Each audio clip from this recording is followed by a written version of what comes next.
Greetings, ladies and gentlemen. LuchaWorld has finally returned after a bit of a hiatus. This is Vandal Drummond, along with Alfredo Esparza, the engineer of Slam and Stand and LuchaWorld. How you doing, Fredo? Doing good after the little situation we were having right now, but you know. Yeah, we had a bit of a grudge match trying to set up a LuchaWorld podcast on TalkShoe. Well, let's just say we are in the Slam and Stand line, but we are officially LuchaWorld. Yeah. You know, these sorts of things happen with technology, so I'm getting used to it. Yes, this is true. You know, you always hear people ask you, I wonder how you're going to get on Dan's show later today. Yeah, if by some odd reason there's anybody listening to us live right now, which I doubt, but Dan Farron is premiering the Classic California Wrestling podcast tonight with special guest Jeff Walton, longtime pitchman for LA Wrestling. Tonight, this is the first LuchaWorld podcast we've done since August. I think wasn't it? What's that? Was it September? Wasn't it after that anniversary show? I think we did one. You're right. We did one after the anniversary show. Yeah. That's right. You know, for those of you who follow Slam and Stan, we're on a bit of a hiatus right now. We have been busy with, up to our ears with everything from work to family, and we've just had to put things on the back burner for a bit.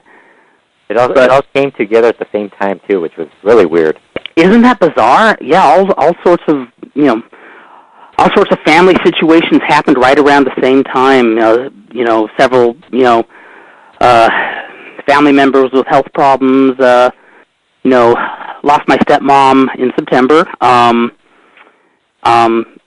88, Margaret Edwards Brown. She's 88 years of age and lived a very full, complete life and left this world with absolutely no regrets.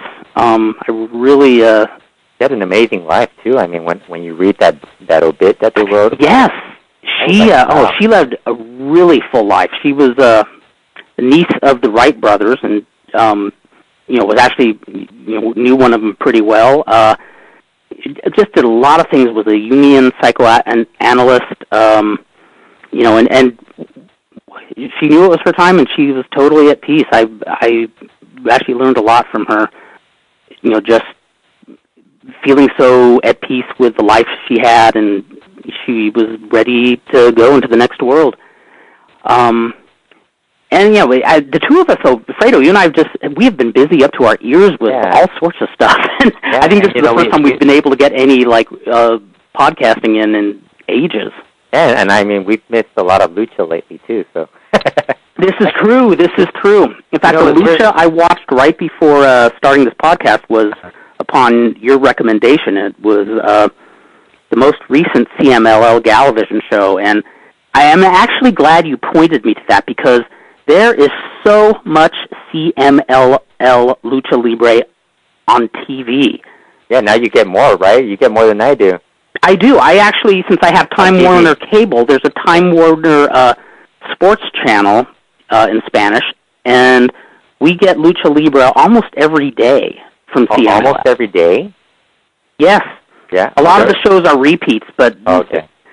But they're either 2 or 3 hour shows. Wow.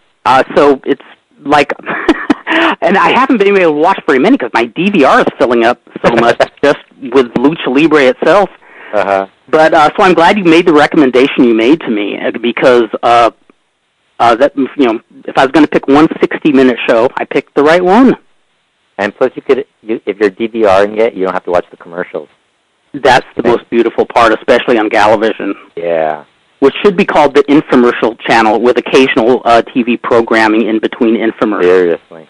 You know, the weird thing is I was timing it. I think they are giving it back a few more minutes, but I think it might be just those ads that they do themselves. You know, the CMLL ads. Yes. Yes, this is true. Yeah, so it looks like they've added more minutes, but it really hasn't. But, the big news from this week is Mistico getting hurt again. That's right. We're talking the new Mistico. Yeah, the new Mistico. The era of the new Mistico has finally ended again. Oh my God! Wow. Yeah, he hurt himself in Puebla this past Monday in trying one of his shooting star presses. I think you might have seen the one where he did like a couple months before that. He did a shooting star, like I think it was the same move. Yes. He caught the ropes and he just like fell into the ropes. Well, this time he fell into the ropes and he hurt his shoulder. Oh wow! Wasn't there something further with the injury too besides just the shoulder? Or I heard it was pretty nasty though. Yeah, it was really bad though. Let me see. And on top of that, the really sad news about Hector Garza undergoing chemotherapy for lung cancer. Yeah, that was a big story while we were out. Yeah, that's right. I mean, in fact, I know it's in internet time it's probably old news, but it's a pretty major story. A shocker. Yeah, it happened like about 3 weeks ago, I think, and it was. I mean, he missed the show, and everybody was like surprised he missed the show because Hector Garza rarely misses the show. And then like he wrestled the next day, I think one of the Perros del Mal shows or a AAA show. He didn't work the Perros del Mal show, but then he worked the AAA show. And everybody was like, "There's something weird going on here." Then all of a sudden he announced that he had cancer.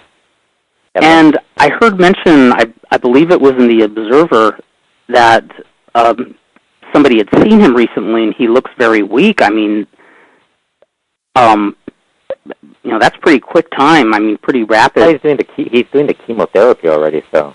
Yeah, I'm wondering if he's doing radiation also, because that can really take a lot out of you. Yeah, because I'm guessing he must have known, like, going back. I mean, when did he? Because they don't do it right away, do they? The chemotherapy. They can get it moving pretty quickly. When I was diagnosed with lymphoma, it was let me think what the timeline was. It was a little bit. Because you told me like in June, right? Like in late June. It was late June. Early July late June is when they suspected it. I think the first week in July in 2008 is when I got the diagnosis. Yeah.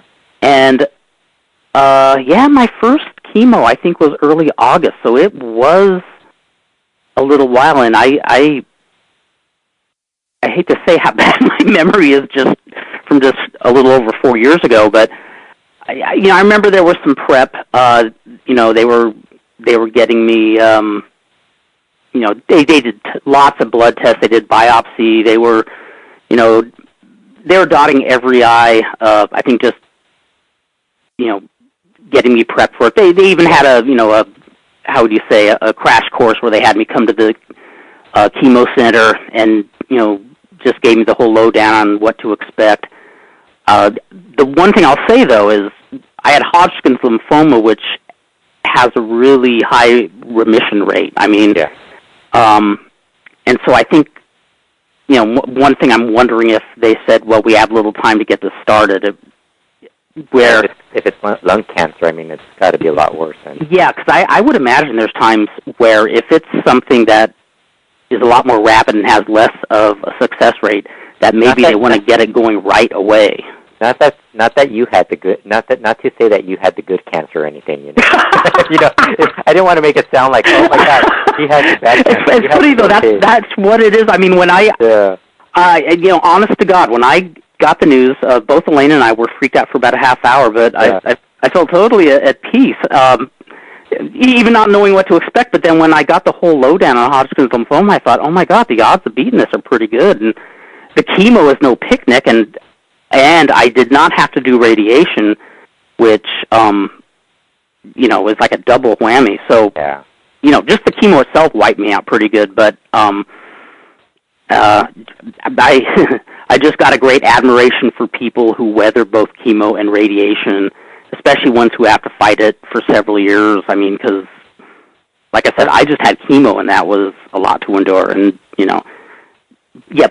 it was the good cancer compared to other cancers. Garza did. The last time I saw him, he did an appearance on one of the Monterey shows, where he was, his entire family was there, and they were confronting Harold Guayo Jr. Mm-hmm. Speaking of cancer, Yes. And he looked fine on that video, but that was like what, would think that was early mid-October, I think. Yeah. That had to be mid-October. So I wonder. I don't know if somebody saw a photo or if they saw him in person, but I wonder if he looks about the same, like as far as stature, but just looks tired. I mean. Yeah, I think that's more what they meant. That he looked tired and he looked worn out more than. Yeah. Because he didn't look that bad there, and he was already. I think he said he had already had his first chemotherapy that week. Right. Yeah. So, but it's so funny how Paraguay still has to make an angle out of it. They no way, really? Yeah, they canceled the last match.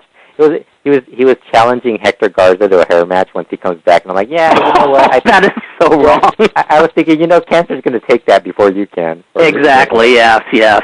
The whole. I mean, I guess if Hector Garza is on board with it, I'm okay with it. But we've seen a lot of wrestling. We've seen a lot of stuff that happens that's in very poor taste. Yeah. I mean, we could just talk about this past Monday's Raw. And that's exactly. I mean, you don't. The most tasteless thing. All we need is like somebody. And like everybody says, when you watch lucha, you're kind of used to it because you watched Oro die. Yes. Yeah.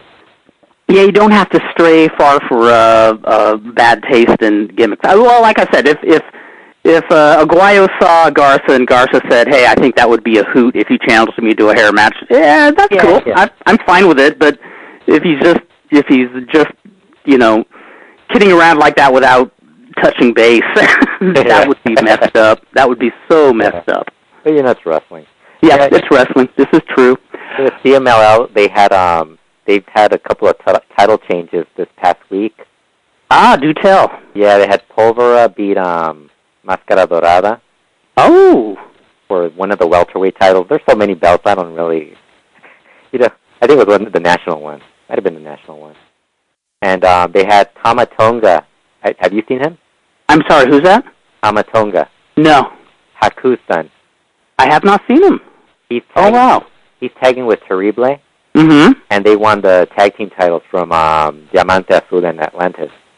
Oh, wow. Yeah, they're very high on Tamatonga, apparently. Wow, if he has that presence like his father had, that's a perfect teaming with Terrible. Yeah, Pólvora won the CMLL welterweight title. That's the one I'm... Now, I know you say there are a lot of titles in Mexico, and I mean, in the past they had a good way of making titles stand out, even though they had numerous weight classes. Yeah. Now today, is Pólvora getting the belt? Is there much buzz about that? Is that considered a major push for him?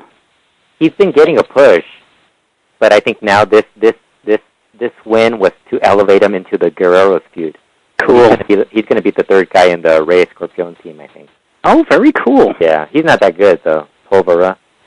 You haven't seen much of him, have you? Or I have not seen him since last time I was watching semi-regularly is probably during the summer. Yeah. I like Pólvora.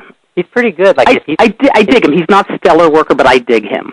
He's better than Dragon Rojo. Yes. I think he's better than Dragon Rojo. Yes. Dragon Rojo sucks. Getting pushed. Yes, this is true. That's probably like... But, the key to that whole feud is Rey Escorpión and Ultimo Guerrero and the guys with Ultimo Guerrero, because they're really good workers on that team. Yes. So that should be that's been a pretty good feud since we've been off the air. Yes. And I have so much catching up to do on what's current in CMLL, and I have so much opportunity to watch it, or at least I have so much content to watch. I need to make the time. Yeah, the bad thing is, like, you could be talking about, like, I've seen people say that there should be, like, a weekly lucha show, and it's like, yeah, but, I mean, the CMLL moves so quickly that you could be talking about, like, the CMLL welterweight title defense of Máscara Dorada or whatever, and the next week you're talking about him losing it and going to Japan and not seeing him for a full 2 weeks or whatever. Yes, and they have so much television with so little structure. In fact, the show you recommended to me, which we'll get into in just a sec here, actually was, I mean, I don't know if they intended to, but it was a little more structured than usual. How behind is that show? Do you know what's that? Can you tell how behind that show is? No, I am totally clueless as to when it took place. Do you remember what match was on, like something that happened? Well, the opening match Scandalo versus Delta. That's not going to help. And here's what will help. They had the Day of the Dead theme for the first two matches. Yeah, isn't that Galavision show though? That's the Galavision show. Yeah, the other one. I'm talking about the other one. The Time Warner one? Yeah, that one. Oh, I'm sorry, I misunderstood. I thought you said Galavision. Yeah, I have absolutely no idea. I bet you if I rattled off a couple of the matches to you, you might be able to, tell me. I think it's from August. I think it starts. It might be like 2 months behind or something. Well, in fact, it's on so frequently, it's almost like I think the station just has it as filler. Yeah, it's on so frequently, you're like, I'm not going to watch this. You know what? If I was 10 years old again, I would have been in heaven. I would have never left the bedroom. That's what I've always said when I'm watching Lucha now. It's like there's so much that you can only catch. So, like, there's so much time during the day that you can watch Lucha, and there's so much. It's like, you would have to be 10 years old to watch it, or it's true. You'd have to be in that initial phase of fanaticism. I mean, there's nothing like the first year. For a hardcore wrestling fan, there's nothing like that first year you discover it. It's like an opium high, and you might see even better quality wrestling in the future, but there's nothing like discovering it. Yeah. With the Galavision show. The opener was one of the Lightning matches. Yeah, it Delta was versus. Yeah, Scandalo versus Delta, and now I guess to backtrack again or give a little backstory, I went to Fredo's a few nights ago because I found a mystery tape. I was cleaning out my house for the umpteenth time, and I found a VHS cassette that just said Mexico 1980s.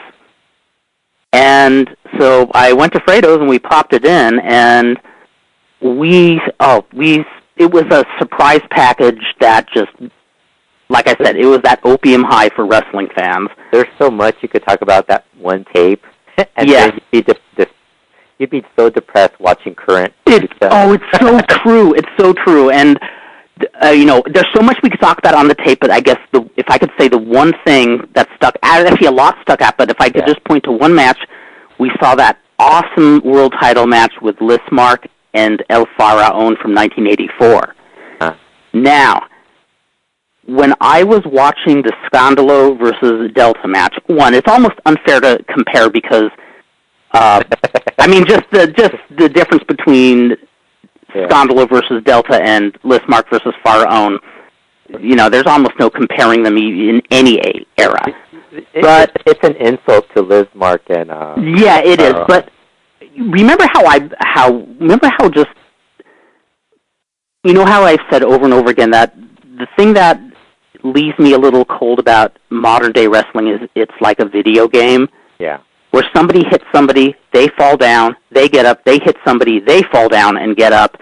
It's like you could picture some kid with a joystick pushing the A and B buttons.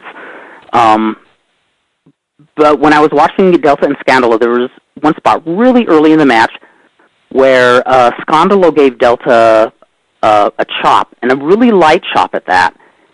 And Delta just took a full-on bump for it. And then also early in the match, they'd just grab each other by the wrist and throw each other in the ropes without so much as giving each other a boot or wearing the other down, then flinging him. And of course, flinging somebody into the ropes, breaks the bounds of reality. But, the semi-logic as we are growing up is when somebody gets flung, they've already been worn down.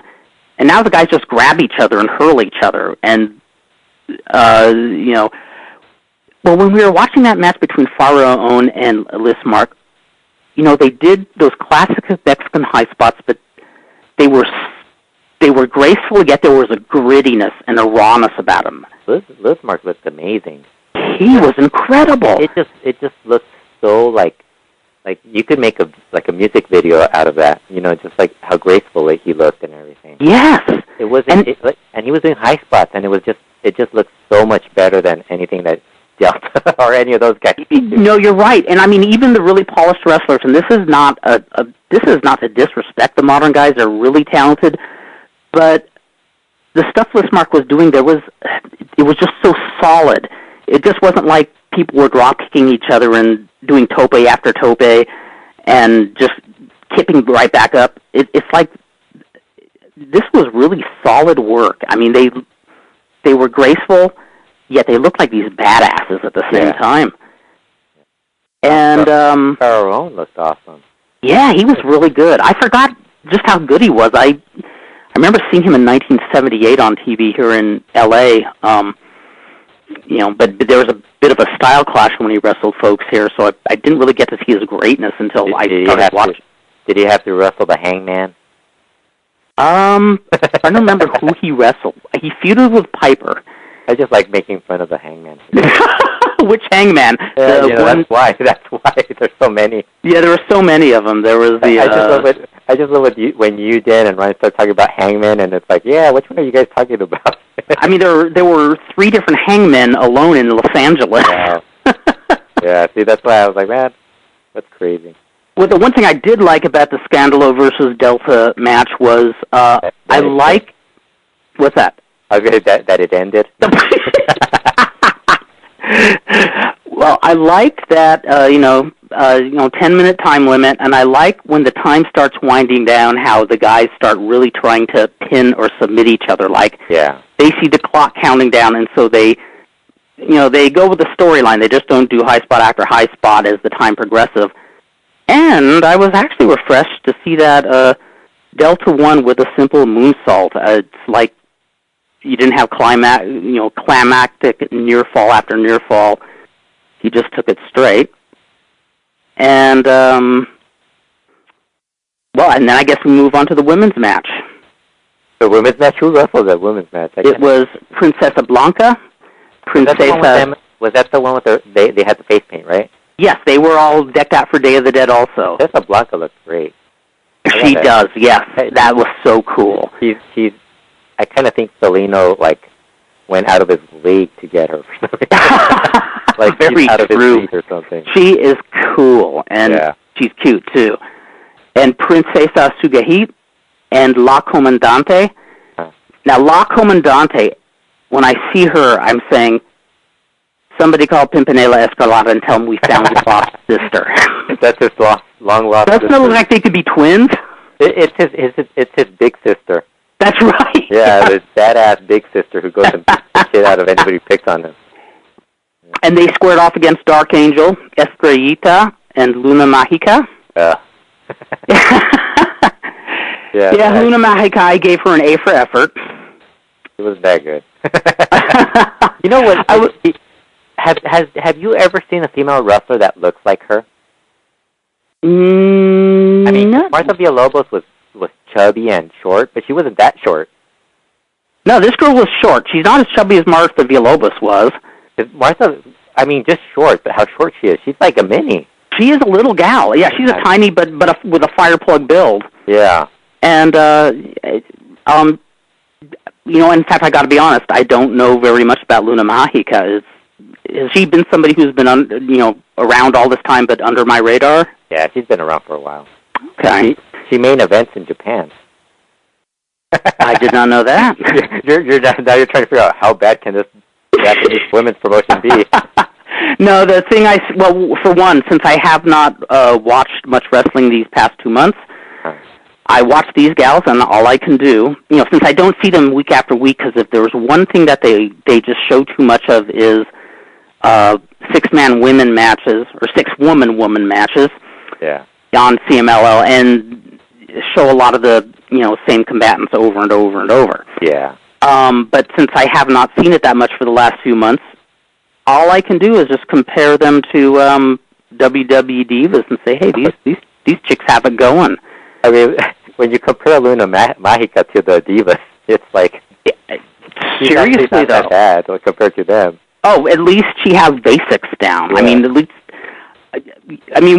What I noticed in the first fall of the match is Dark Angel and Sugahit. Am I saying her name right? Sugahit? Yeah, Suhei.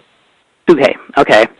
They spelled it Sugehit. Yeah. I thought it was spelled differently, but yeah, they spell it like 7 different ways. Okay, so the way they spelled it, I thought her name was Sugehit. Yeah, just say Suhei. Just say Suhei. Okay, Suhei. Okay, Angel and Suhei. they were doing a high spot, and you could tell that there was a little miscommunication somewhere in the high spot, but I was impressed that they didn't just freeze. They tried to go on with it, and eventually, when it broke down, Dark Angel just kind of like, gyrated her hips in that flirtatious style she does, and you were mesmerized. Yeah, I was mesmerized, totally. That's why you thought you'd give Luna Magica an A for effort. You forgot. Yeah, exactly. Yes, I give her A for effort. Now, what was I going to say? I just dug their gear, Princesa Suhei and Princesa Blanca's gear. Yes, they had nice gear. I dig it too. I've actually been friends with them for quite a while now. Now, I dig Estrellita. She plays that babyface sex pot so beautifully. She looked kind of upset that day, didn't she? Look kind of depressed. She looked pouty, almost in the way a heel would, but no, she just looked pouty, but like pouty for some like she was a. I think something must have happened to her where she was like upset. Especially, you know what? I noticed after that second fall. Did you notice the camera briefly got her at ringside trying to get her top to work better? Not her top. Seriously, the strap over her shoulder broke, and she was trying to get it in place. I don't know if that put her in a bad mood, but at the end of the match, she didn't look happy. But was that the makeup?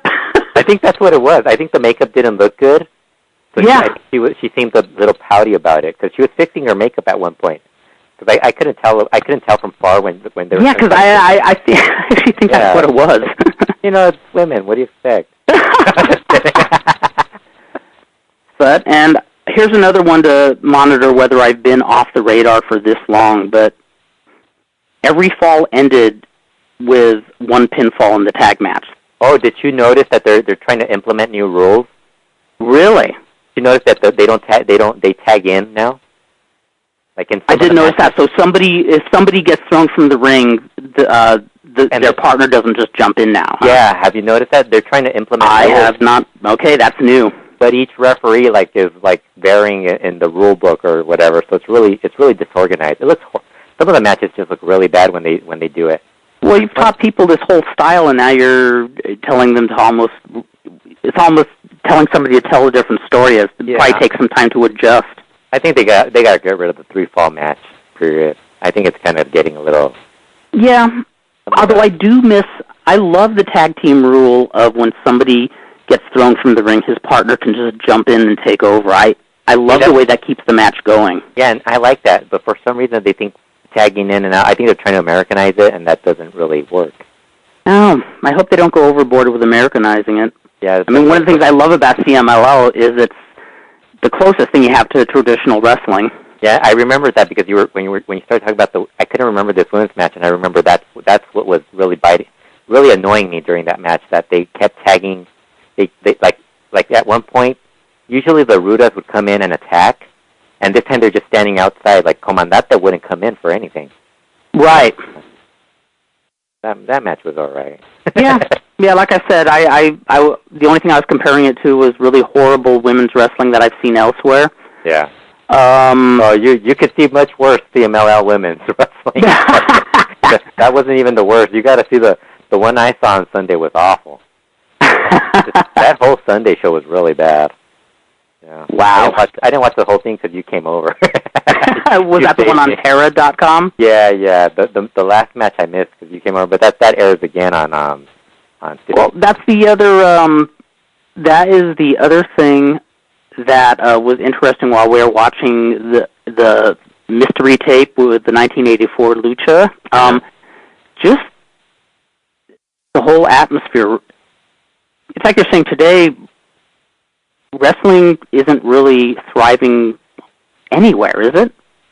Besides WWE? Yeah, I mean, it's not really... I think it's noticeable with CMLL because they have a big arena. Yeah, that's true. But other places, they don't really draw a lot either. I mean, for big shows... And just the atmosphere and the mystique the wrestlers had, because remember when we were watching those old matches... Before each match, there were fans clamoring at ringside. Yeah, I made the joke about, hey, there's more fans ringside than there are. There are in the entire arena today. Yeah, it's like there was like at least 100, 200 people just standing around hounding the wrestlers for autographs and stuff. Yeah, it's like these people had a passion for lucha libre where obviously I've never been there live, but when I see, the TV today, it looks like the fans are just kind of there to have a night on the town. Yeah, even before they put that barricade up, it was like nobody would go over and do anything. It was just like, let's just sit here and do nothing. Yeah, I guess it's just an era gone. Yeah, drink our beers. Yes. The other big news that happened recently is a bunch of undercard guys from AAA left. You told me about that, and yeah, we can confirm a few now. Now, you're saying Alan Stone was one of them, yeah? Alan Stone's gone, but I still don't know where he's wrestling yet. Extreme Tiger did an interview today, and he's officially gone. But I think the door's still open for him to go back. Mm-hmm. But I think he wants to go independent for a while, which I don't know why. Well, I don't think they make that much money in AAA either. So, and who knows?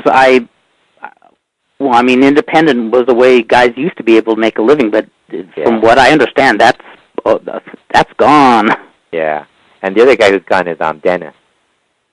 So he's officially gone too. Yeah, he was the first one to say he's gone. Okay. And of course he said it officially on Facebook.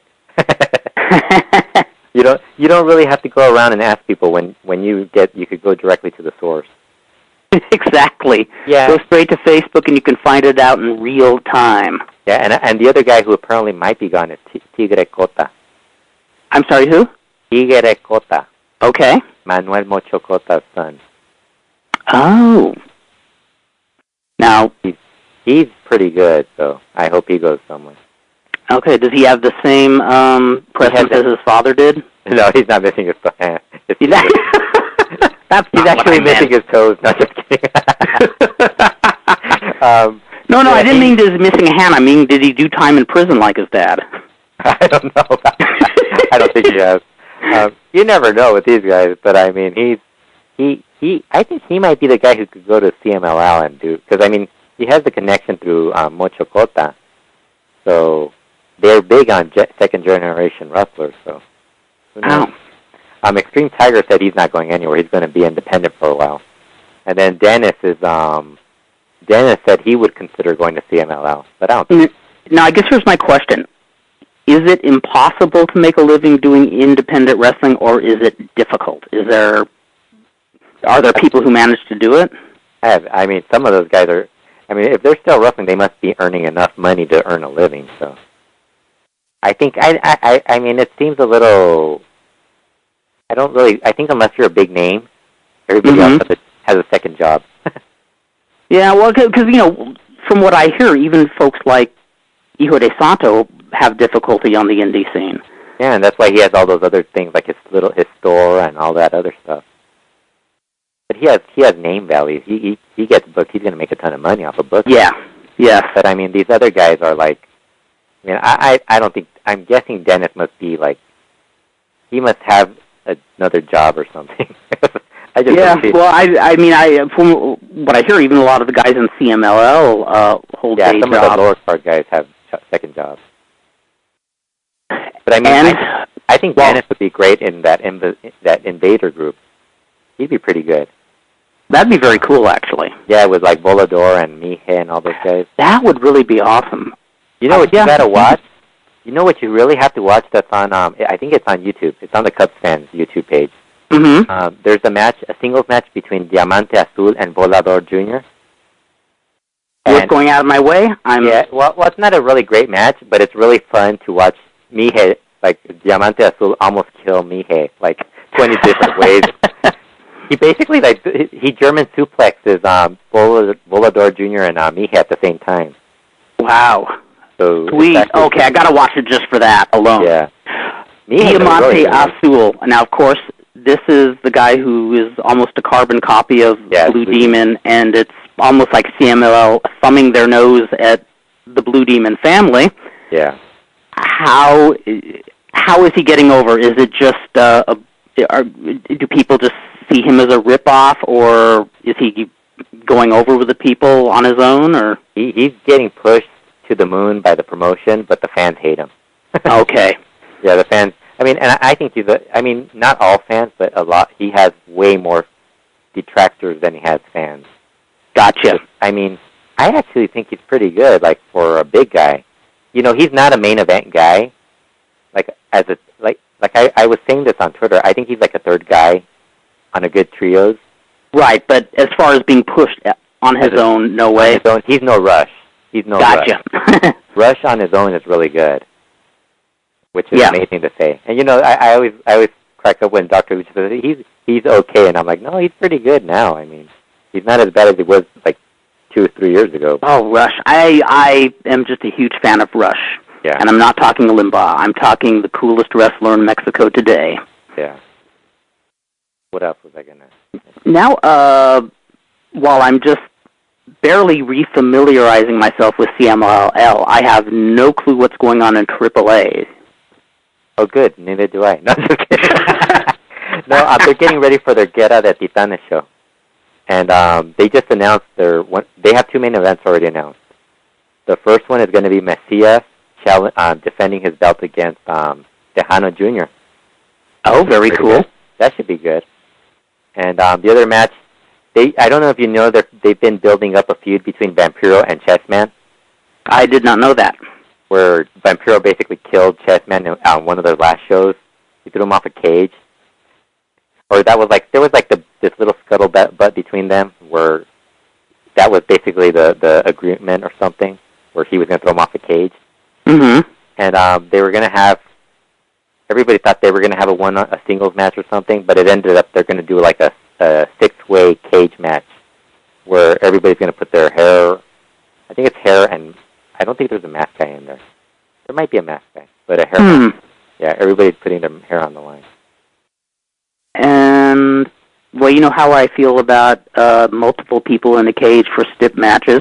Yeah. I personally hate them, but you know, is it a winning? Yes, because the other guys, if you think about it, it's guys who you don't really want to see in singles matches. Mm-hmm. I think it's Pero Aguayo Jr. and Cibernetico. They're feuding, so they threw them in there, and then there's I can't remember who else it is. I'll go on here. Don. So, you know, well, my biggest gripe about a lot of those matches is, you know, not every single one, but so many of them, you have like 5 names, and then the 6th or 7th man is somebody called like Demonio Blanco or Demonio Negro. No, basically, the 6 guys are going to be Chessman, Vampiro, Cibernetico, Pero Jr., L.A. Park, and Dr. Wagner. Okay, I'll buy that.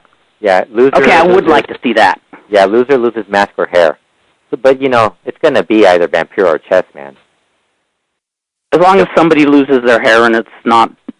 Tirantes, hijo de Tirantes. It's going to be him again, watch. That'd actually be kind of funny. No, they've done that. Okay, that'd be a screw finish. I wouldn't mind. Yeah, they've done that with the other Tirantes. Remember that was the thing that people started complaining about, that they would be doing that all the time? Yep. Yeah. So, Kurt, who have you been enjoying watching wrestle? Nobody? Absolutely nobody. I've watched so little wrestling. You hate every single wrestler that you watch? No, I have to say that I can't believe I did this, but I went on to AAA after, but without mentioning the last match I saw on that Galavision show, and it was a Rudo versus Rudo singles match between Ultimo Guerrero and Rey Escorpion, and I just want to say, you recommended it to me, and I'm glad you did. I want to say that was a short but totally bitchin' match. That's a really good feud. Oh my God, the two of them have chemistry when they work with each other. Rey Escorpion is just great. He is awesome. Yeah. The two of them, just the charisma triples when they're in the ring together. You know, so he cuts, Ultimo Guerrero cuts a promo at the end, and you're thinking, why doesn't this guy do more promos on, like, at least do little, like, interviews so he could get himself over, you know, or get more people going, because for some reason that's one of the things that bugs me about CMLL. Mm-hmm. They don't let these guys, like, do a lot of talking. Not a lot. I'm not expecting them to do a lot, but just, like, enough to get you, like, interested in them. Yes. At least a post-match challenge, something like that. they've done that with Ultimo Guerrero, and then they did that with the Terrible.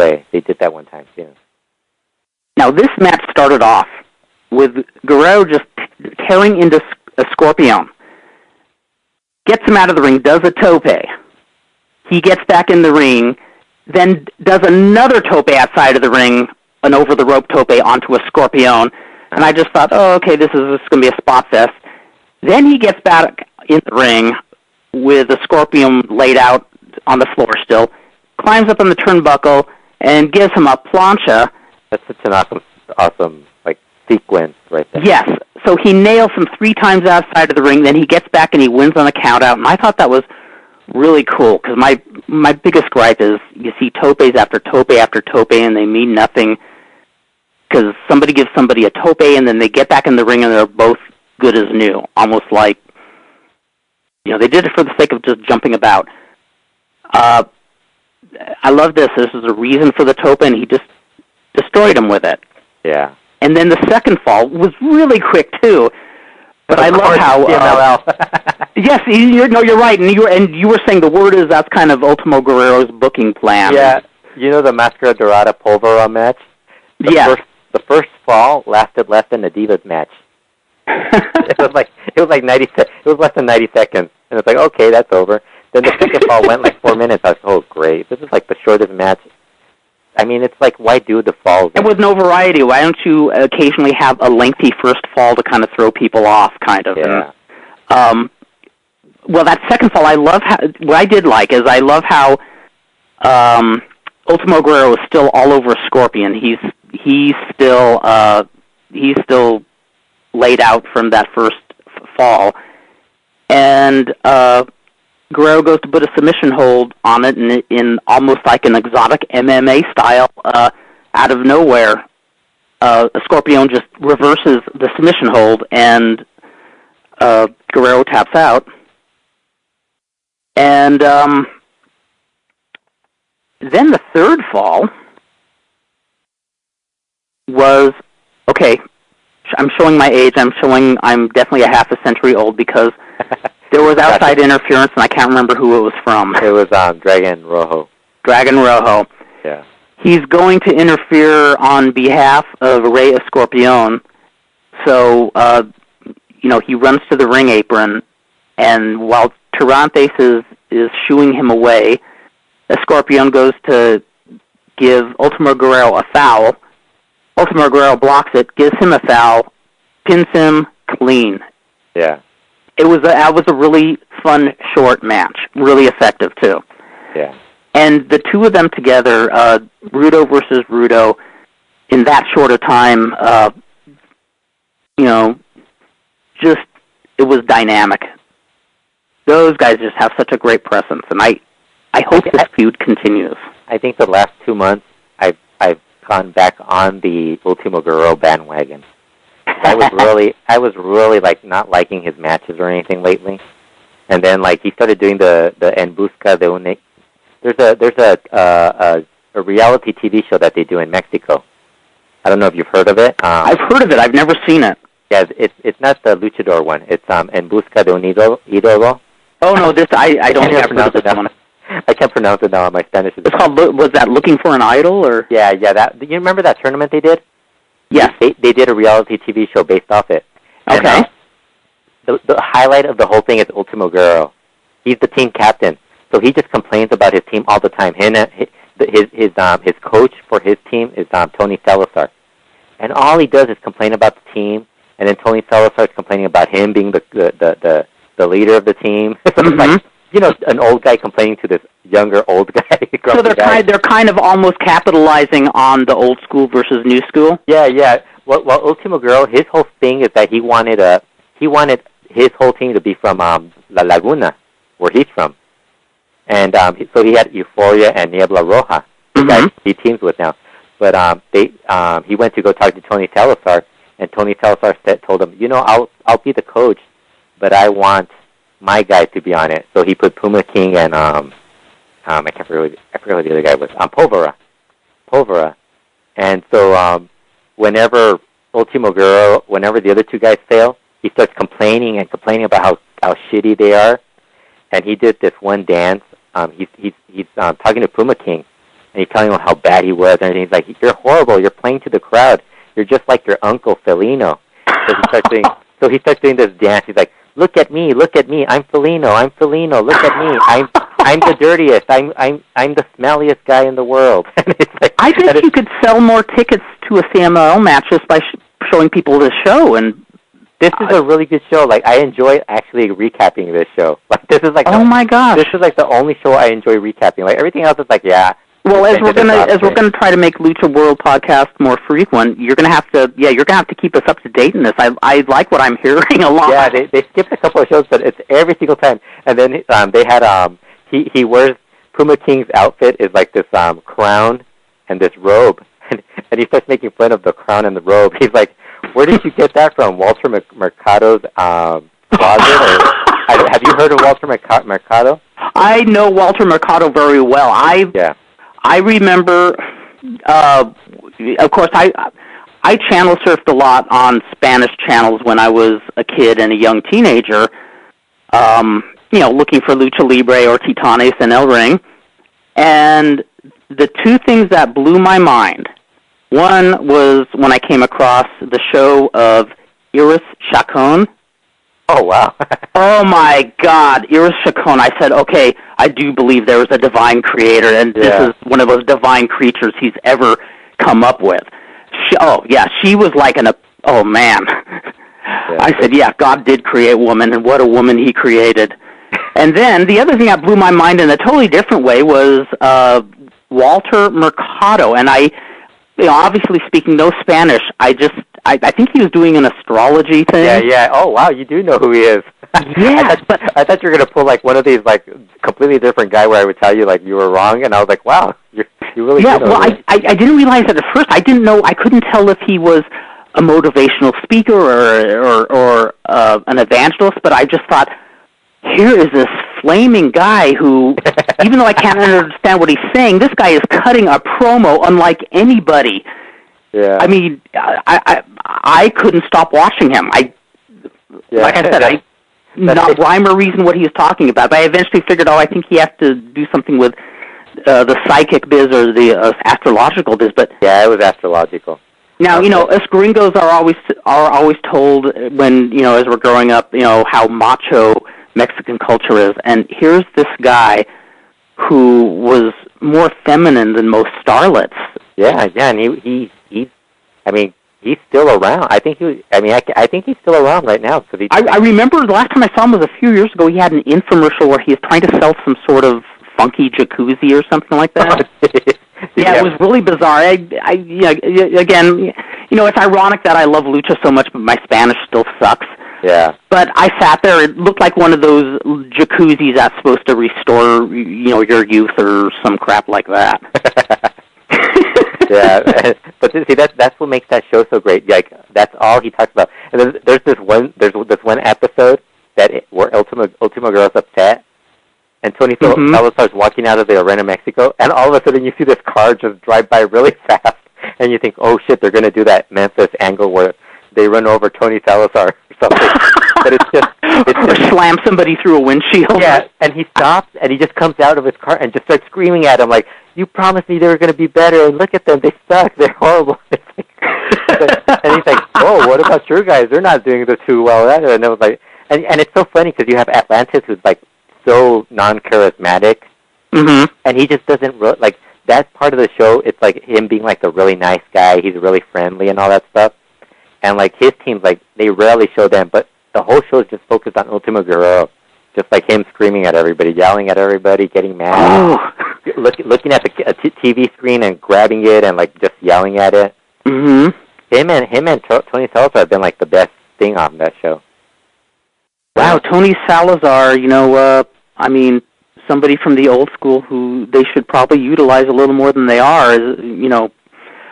Well, I was going to wind the show up by asking you for a recommendation if you're going to watch any kind of lucha, what to watch, but you just answered that question before I asked you. Where can people find this if they want to? I have some suggestions. You watch that show, En Busca de un Idolo. I think there's 5 episodes that are up online on Cubs fans' webpage. Okay. if you go to his YouTube page, just search The Cubs Fan, and you'll find it on YouTube. I'll post a link on there also. Okay, very good. Actually, I probably do have it on my website, too. So, also, I recommend watching IWRG. I know people, I've been saying this for like 15 years, watch IWRG, and I don't think people listen to me. No, but you are the original IWRG supporter. I mean, I was like I think Rob, Bihar, and myself were like the first two that actually started getting into it and telling people to watch it.